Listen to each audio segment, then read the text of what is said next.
Hi, welcome to the tutorial on MLA Citation. Let's begin with the basics.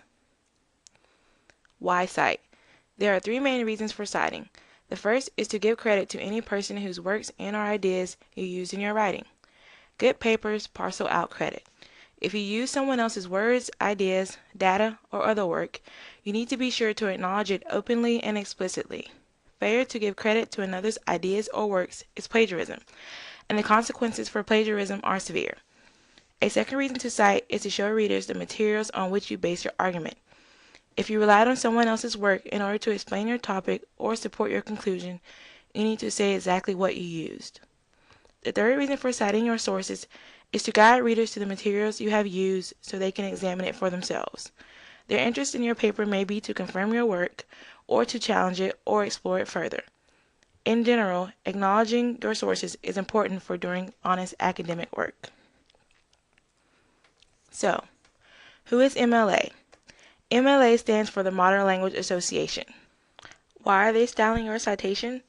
There are different forms of citation because different fields have designed citation styles to meet their specific needs. For example, when citing a journal article, citation styles for some science fields do not require the writer to include the title in their citation. A humanities major, however, will need to cite the title of a journal article used in a paper, in addition to the author's name, the name of the journal, along with the volume and issue number, and the publishing date. MLA style, which requires the title of a work for a proper citation, is the style of citation used most commonly in humanities since the parts that make up the MLA citation are the parts of a source that are most important for referencing in humanities work. In MLA formatting, there are two forms of MLA citation, an in-text citation and an in-text citation.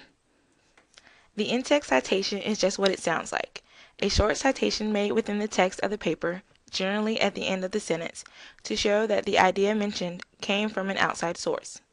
When formatting an in-text citation, the name of the author of the material being cited and the page number the specific idea or quote can be found on is listed and encased in parentheses.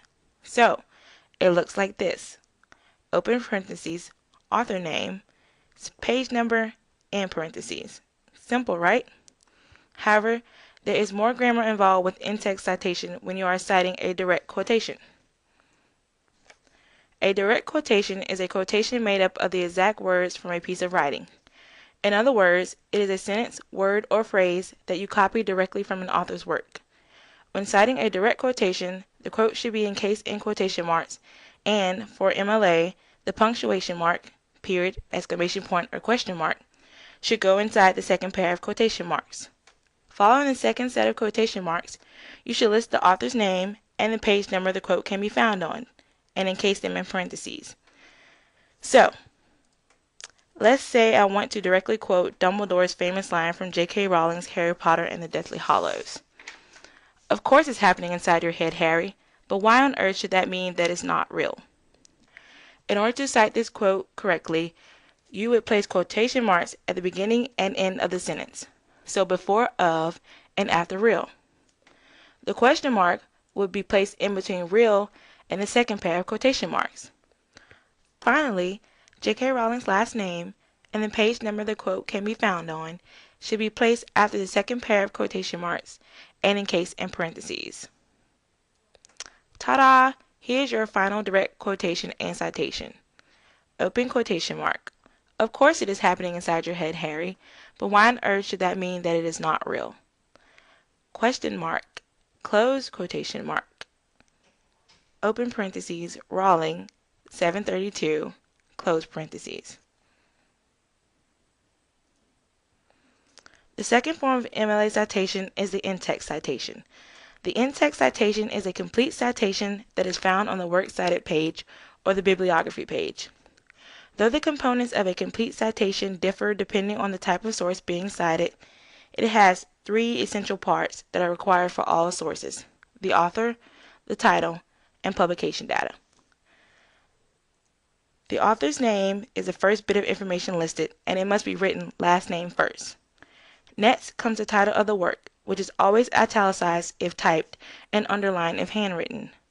Following the title is the publication information, which is listed with the publication city first, followed by a colon, the name of the publisher, followed by a comma, and the year of publication.